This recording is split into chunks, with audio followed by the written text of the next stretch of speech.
We flipped a coin, okay? You and me. You and me. Coin flip is sacred. Y'all ready for a show today, baby? Go time, baby. We've been waiting all week for this. This is where it happens right here, man. We man up, we stand up. We man up, we stand up. We all we got. We all we got. We all we got. We all we got. We all we got. Hit anything that moves. We're playmakers, man. We the best, nothing less. You don't like this? Trust me, you don't like it. We're between the white lines. This is football. Welcome to the big league. I won the toss. I took the football. Drive it down their throat. Are you out of your mind? Are you out of your skull? Hey, every season is full of defining moments. Let's make this day a defining moment for us in our quest.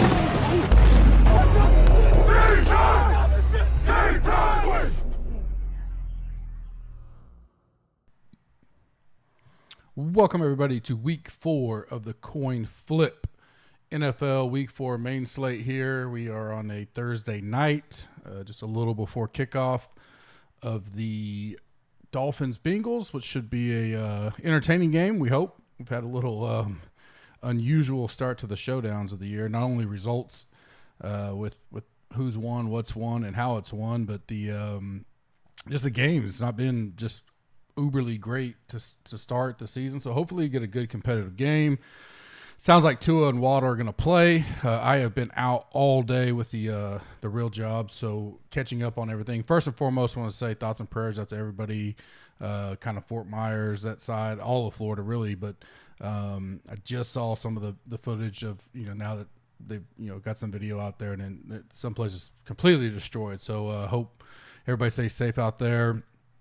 Always a scary thing to go through something like that, or big tornado, all that kind of stuff. If you'd like to join us right now, you can use code COIN, get 20% off, includes a 7-day risk-free trial. College football, rock and roll. Got a college football game tonight, too. Not often we get that. I wonder if they're doing that. And I don't think they would have known, though, that just because of the lack of people that may have Prime, which is what the Thursday night footballs are. Don't get a lot of Thursday night college games, so, it's fun. Another showdown to go after, but 5-game slate tomorrow that I know Bobby will have covered, plus the big main slate Saturday. NFL, basketball, NBA is around the corner. Lots of good things going on. I think it's a UFC pay-per-view this Saturday, but I know UFC is back after a week off, so come join us now if you'd like to. Rate and review us on iTunes. We'll be doing some giveaways during Thanksgiving week, Black Friday. If you rate and review us, that'll get you into the drawings, as well as subscribe to us on YouTube. Like this video. In the comment section, tell me who your favorite wide receiver is, $6,900 or less. That'll get you into that Thanksgiving Day or week drawing. Typical format this week: playbook, favorite stacks, main and mini, 2 favorite contest lines that I like, whether it be Circa, Super Contest, whatever ones you're using there. My upset of the week, survivor of the week, then some prize pick underdog plays to wrap it out. 12-game slate as we have a Sunday morning Vikings versus Saints London game. So if you want to get up and do a little early showdown for that, you can. I still plan on doing my show at the normal time. We can kind of have it on in the background. I'll look to exactly see how that lines up, but I'll have it up. We'll definitely do it before inactive, so we have time to kind of prep and get ready for all that. No double-digit favorites again this week. The Packers are flirting. They're 9.5. Most spots, you can see them go to 10. At home against the Patriots. I don't know if we've gotten word on the Mac Jones injury or not. That would probably make that go up even more if he was out. 4 road favorites, not as much as last week, but as we said last week, we had 10 again. And you get things like the Bills being beat, the Chiefs being beat. I said be careful on some of that. So hopefully I'm now down to, I think the guy said top 15% we're at 15% left of the pool in the big survivor that I do. And it's a massive pool. So hanging on there. We'll see how that goes. There's 2 games that are around pick'em, +1, -1 thrown onto there, but a lot more. There are some, closer spreads, like I mentioned, no double digit, but not as many road favorites as we have. We have some low home favorites, stuff like that. Ownership-wise, the Eagles, Jags, then Lions, Seahawks clearly, and then a little bit the Cardinals, Panthers, but those first two seem to be not only the highest owned game ownership, but fairly split out among both teams. So you can see a lot of different variety of stacks out of those. Arizona, Carolina is the third game right now. All this can change. Obviously, we'll keep updating throughout the weekend. Arizona's a little bit more heavily in that. Pretty balanced between the Broncos and the Raiders. That's the fourth one. Then Giants, Chicago. Those all are top five with 80% or more game ownership. Still a little more spread out than we saw the first couple weeks. So things kind of, especially still a 12-game slate, definitely spreading out there. And the lowest one is still almost 50% game ownership, where we saw 20 and 30% the first 2 weeks of the season, which is the Colts and the Titans. I'll have a little bit on that later. Playbook, this is where I'm hitting. Someone asked me about this, and so I want to make sure I hit on it. Sometimes I forget. We get new people and stuff that. So what I'm hitting here is a little bit of ones that'll lean into stacks at the end of the pod, and then also guys in spots, especially your running back, wide receivers, that I may like regardless, where you're not thinking about stacks all the time, right? So at the end, I talk about the stacks that I like for the week, the mini stacks, correlations, stuff like that. These guys, to lead off the pod, and I'll go a little quicker here, are guys that I would fill in my player pool around my stack building, right? So we say one-offs, however you want to do that. Guys I like, regardless of the situation, could be involved in stacks, but I may have stacks being built, and these guys would be fill-in pieces per se. Most time quarterbacks, not really, because you're going to try to stack most of them, but this week, maybe not. Or some weeks you just go naked quarterback, but running backs, wide receivers specifically are guys that I may or may not use in stacks, but I like them as one-off fill-ins for my pool as well. Kick it off with quarterbacks. I like Lamar. I'm interested to see how this ownership goes as we get towards Sunday. He just continues to kill it. And now you've got three quarterbacks priced up. Hurts, Allen, Lamar being sandwiched in the middle. And currently I have him the third in ownership and significantly less than the other two.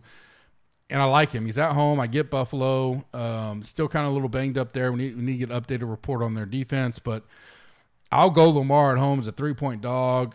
If I'm going to pay up, he's definitely one that I like at 8,300. You can pair him if you want. Andrews. Then you obviously got some cheaper options.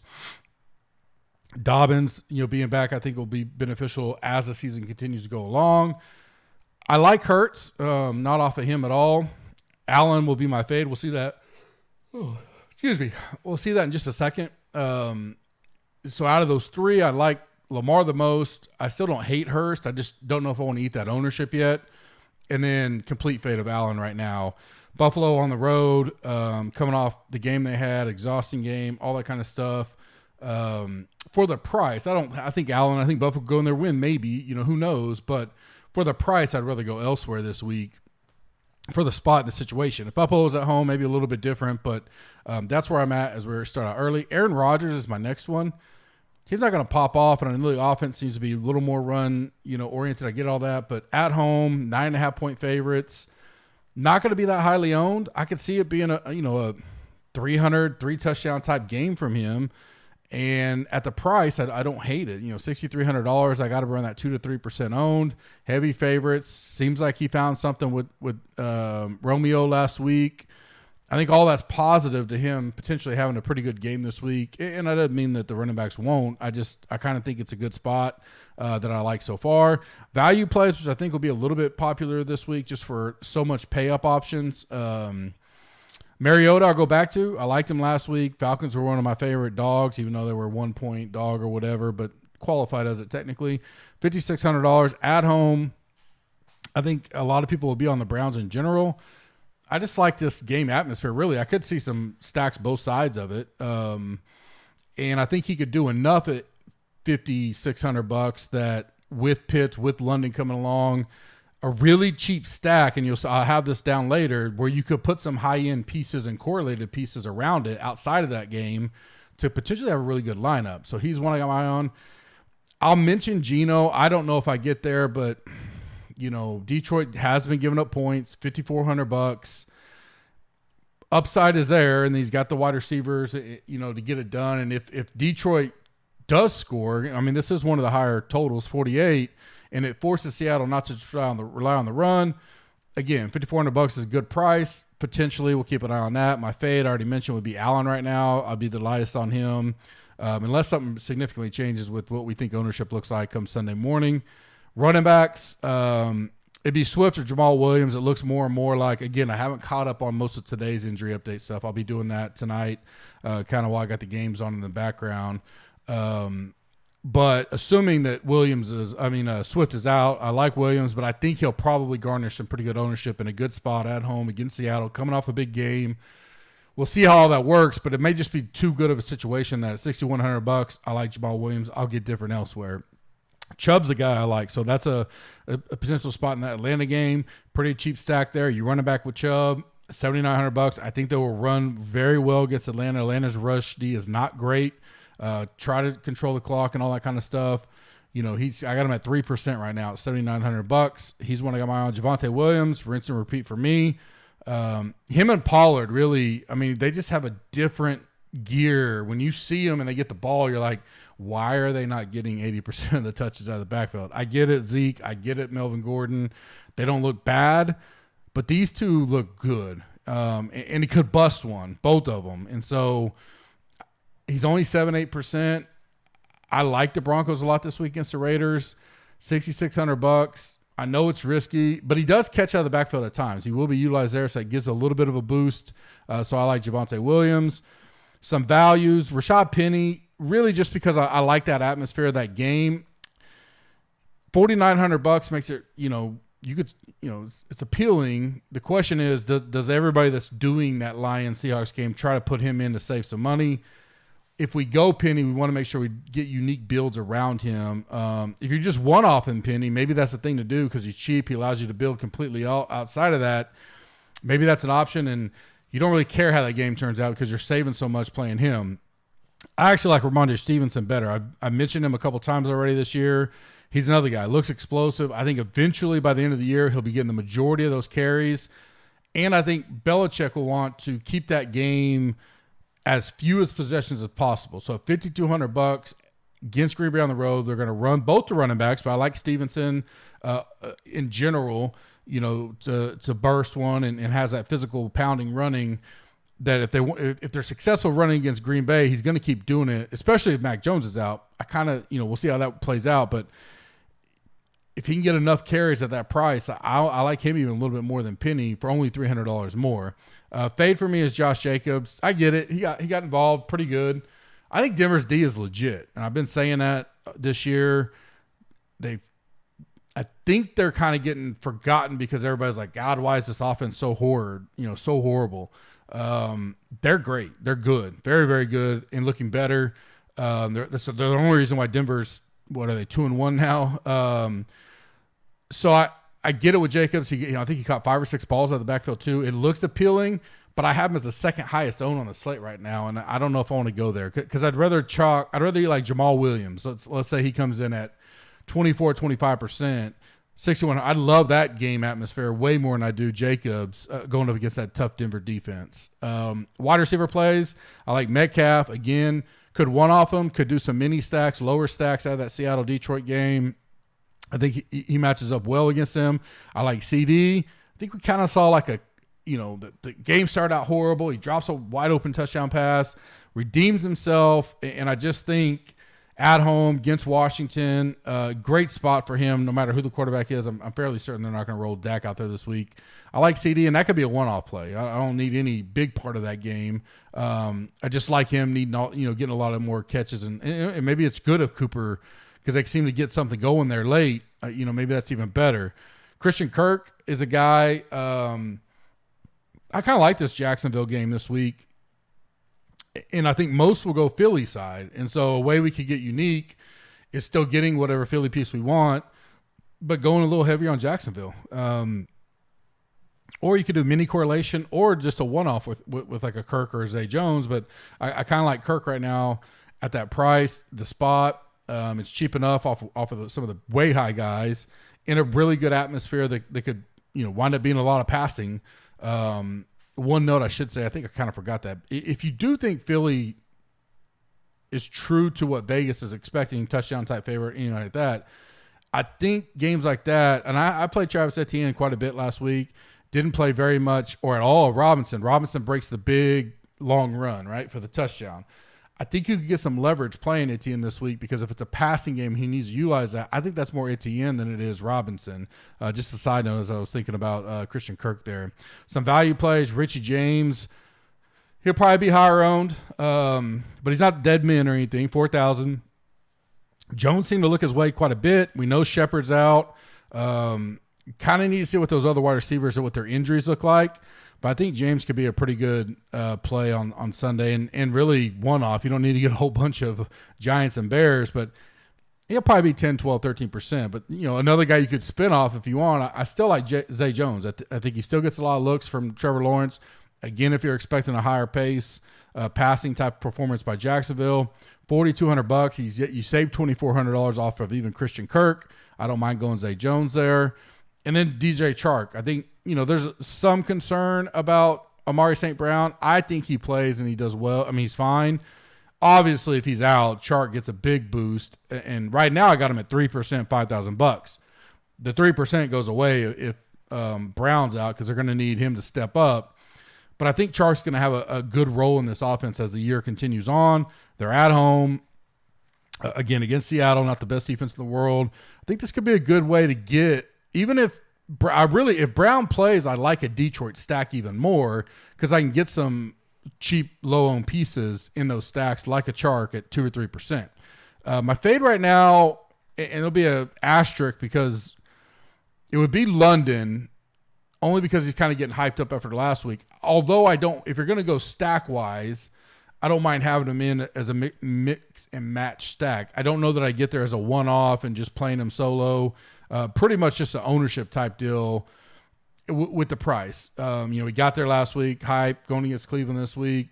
I could see fading him, and I could really see being light on him even in the stack building where you go Mariota, Patterson, Pitts, and that, just a stack there and leave London out makes you unique enough because most people, if they're going to do a stack like that, they're going to go the other way. Let's see. Tight ends. That's easy. I'm going to go Andrews and Pitts. Been playing them. Still going to play them. If you don't want to pay up, I like Ingram for stacks because I think he'll be somewhat popular at $3,400 in that Jacksonville Philly people trying to stack that game. So much cheaper than Dallas Goedert. So $3,400. If you want him to get him in stacks, I don't mind that, but he is going to be popular. And I like Bellinger. I think saw Jones go his way several times on Monday night. Sometimes, he caught a decent amount. But $2,800, especially if some of those wide receivers are banged up. We know Shepard's out, but the other guys are. Maybe you get do I like anybody from Chicago? Because I was thinking, we could go like a 3-man mini stack, but I don't think I want 3 guys from the Bears Giants. So I'd probably just have Bellinger in my pool as a potential one-off at the tight end position because he's cheap. I don't need a lot of that game. He could go, 5 for 50, maybe gets a touchdown, something like that. He's just a guy I think I would throw in my pool if I want to go cheap. Fade right now, Freiermuth's getting a lot of love. I can see him being highly owned at $4,200. I'll probably be lighter, just no part of that this week. Defenses, I like Colts, $3,000. So they're at home against Tennessee. I like Giants, $3,100 at home against the Bears. And I like the Bears. So both sides of that game. $2,700 if you want to go down. Some of the early chalky Ds is Jets versus Pittsburgh and Cardinals versus Panthers, which I get those, but I don't know if I want to pay up for chalk plus 2 Ds on the road. I really like to go Ds at home. If I was going out of one of them, I would lean Arizona before I would Jets. If you wanted to go there, $2,800 and $2,600 respectively there. Some gut feel plays that I still like this week.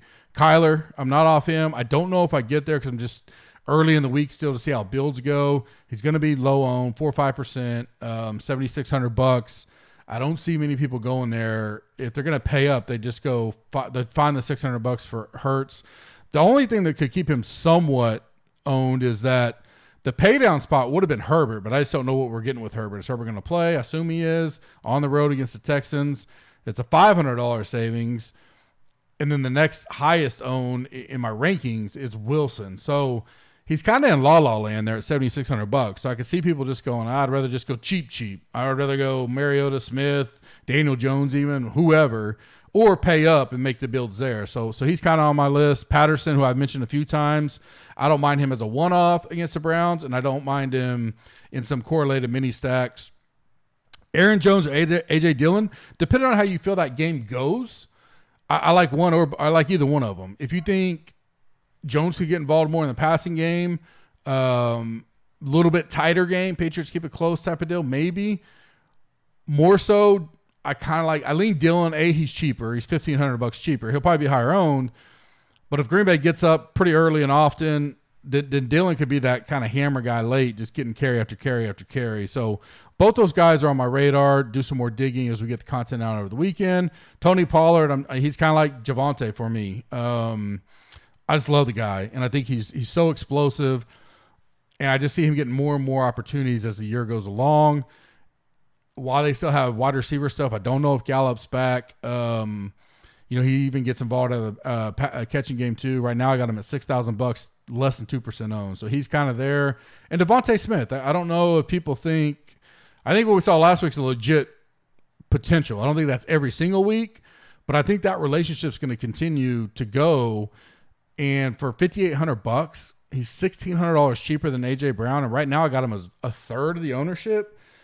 I would love some Devontae Smith at that ownership if it stays that way, because I think he's almost as equally as likely to have an upside ceiling game as A.J. Brown at this point in time, that if a lot of people are going to go in that Philly Jags game, but they're going to try to stuff A.J. Brown and whoever from the Jags, and maybe they try to get both, and I can see that. I like Devontae, so he's kind of on my list there. Favorite stacks for me, Ravens, obviously, Lamar, Andrews. I like Dobbins, so I think you can mix and match him in there. And then, I think maybe we go, obviously, Bateman is there. He's been getting there a little bit, but I think Duvernay's still a potential. Now, this is probably more if you really think this game just keeps going and shooting out. You could go Lamar naked or Lamar Andrews, Dobbins, and be done with it. But if you want to get, what is Duvernay? I had him marked here. 1 second. There we go. $4,100. I got him at 1% owned in a game environment that he could bust open. I mean, that's a way to get different when a lot of people are going to be involved in that Ravens-Bills game. Packers I just talked about. I don't think that's going to be a very popular stack. I just see people go, no, Green Bay's going to get up, run the ball. Don't really want. I saw an over/under for Rodgers passing yards like 240. So I don't see a lot of people getting involved in that. They're one of my lowest owned. They're actually my sneaky stack per se. I had another one. I have two, them and the one you'll hear in a minute. But so you can go Rodgers, one of the backs, Romeo, Lazard, Tanyan, mix and match. It could be a small stack. Rodgers, one wide receiver, and then like Aaron Jones, something like that, or A.J. Dillon. And that's it. And then run it back with, Ramondre Stevenson. There's a 4-man stack. You don't use a ton of your money comparatively, and you can pay up now for some of these other good spots on the slate. Do a couple mini correlated stacks around that. Same with the next one, Falcons. Mariota, Patterson, London, Pitts. I think you can mix and match there, and you could be light on London if you want to, and kind of be different that way. What do I got Atlanta? What do we got Atlanta at game-wise? 40% owned, so they're probably top 9 or 10 on the list. So you could play London. I don't remember what I said earlier now, but I'd probably lean more to playing London in stacks only as opposed to people just throwing them in as a one-off. Because the stack doesn't look like it's going to be uber popular, and that's a pretty cheap stack that you could build other things around. Some mini stacks. I kind of like Geno, Metcalf, and maybe we go Penny. Maybe you go Lockett. I just don't know if I believe enough in Seattle yet to go 2 wide receivers. So I'd probably go Geno, one of the wide receivers, whether you like Lockett or Metcalf. Maybe you throw in a cheap Penny, and then run it back with whatever Detroit you like. If Brown plays, you go Brown and you like him. Or you go Chark if you think that's super sneaky. Or you go Geno, Penny, Metcalf, run it back with Jamal Williams, and even Brown, not a lot of people are going to go that route in that stack build. And then you've saved a decent amount of money to still have some pieces around there. If Brown's out, or if you go, I'll just fade Brown this week, I'm going to go Chark, something like that. I think that works just as well. Chubb, so this is some mini stacks I like. Chubb, and then you could go just Chubb, Patterson, London, Pitts, one of those three. Just a two-man correlated stack out of that game.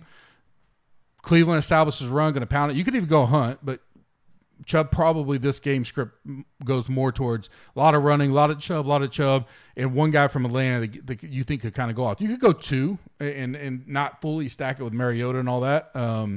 Maybe go Chubb, Patterson, Pitts, and leave London out. Three-man stack out of there, build around it. Henry, Pittman, I think that is a combo that fits what I was talking about earlier. You get a cheap Mariota stack, you get a cheap Geno stack. Now you can come and go where no one's going as one-offs. You take Derrick Henry, who I think I got a sneaky feeling on him this week that he has a pretty good game. $8,300 Henry, no one's paying that right now. And run it back with Pittman. That two-man correlation with a cheap main stack, because it's $7,200. No one's going Pittman Henry for $80,000 or $15,500 right now. Both have the capability of having great games. And they don't even have to be in your main stack, right? So something like that could be a little bit different. Back to that Philly game, you could go Sanders, Kirk, or you go Sanders, Ingram. That's a way that I don't think Sanders is just, popping off the chart for everybody. I think I'm like 5%. Little small stack out of that game that no one else is going to have. And maybe how do I get to a super chalky Ingram?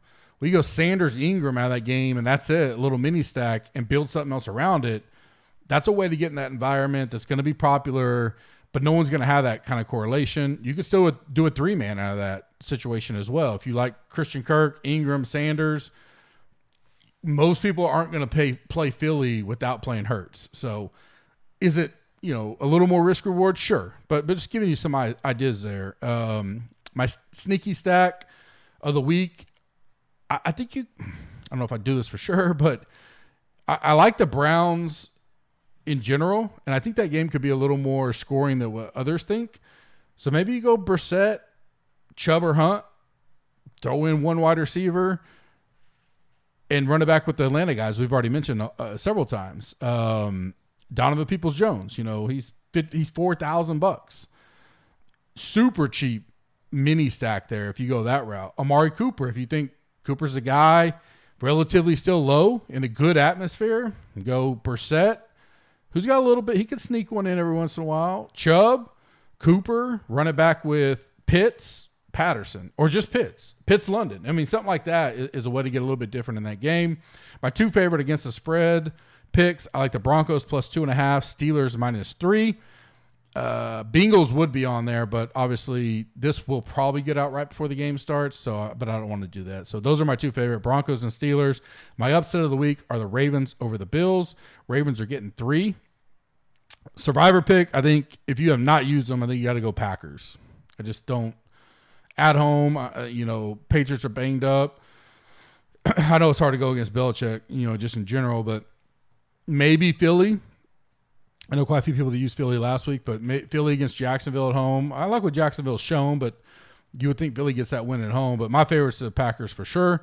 Underdog prize picks. Link is in the description. Use the code GUP. Dollar for dollar match up to $100. My underdog plays of the week. This is a 6X pick'em. I like Justin Jefferson over 15.5 fantasy points. Richie James over 7.95 fantasy points. And then Chubb over 97.5 total yards. My prize pick plays of the week so far, I have Jefferson over 85.5 receiving yards. Chubb over 88.5 rushing yards. Aaron Rodgers over 234.5 passing yards. Mark Andrews over 64.5 receiving yards, and Javonte Williams over 50.5 rushing. You can mix and match those 5 how you want. You can play all 5 in the same play if you want. Those are the 5 I like. I'll add any that I add. I throw into the GC Slack channel. We have a channel for prize picks, underdog, all that kind of stuff. Don't forget, Coin gets you 20% off any package. Locked In for Life includes a 7-day risk-free trial if you've not been a member before. The Audible live preview member chat normally go live 10:30 Eastern. We'll see. Let me see how that Jaguars. I'm so used to Jaguars playing in London. Minnesota game, what time it starts and how that flows. Ideally, if we can nail that around halftime, that'd probably be good. So I'll let you guys know what time we go live though for Sunday. College Football Pod will be out tomorrow. Don't forget, if you were a PayPal member at some time, we sent out a bunch of emails. We stopped using them last March. We've kind of got through the big rush here in the fall. We'll have another big one of renewals. You will not renew if you were on PayPal. We are sending out emails. We've been sending them out since March. We went to one provider, one processor. That's super easy and better on our end. You'll get an email with the code that keeps your pricing locked in for life. So if you missed it, didn't see it, didn't realize it, shoot me a DM on Twitter, Slack, whatever, or email me at support@gupscorner.com, and we'll get you taken care of on that if you got missed on some of that. Appreciate all you guys. Enjoy the football tonight. Bobby's pod will be out tomorrow. Tons of games tomorrow and Saturday. Premium members, all content is caught up. I'll have the rest out throughout the weekend, and we'll have a good weekend of football. Have a good evening. Good night.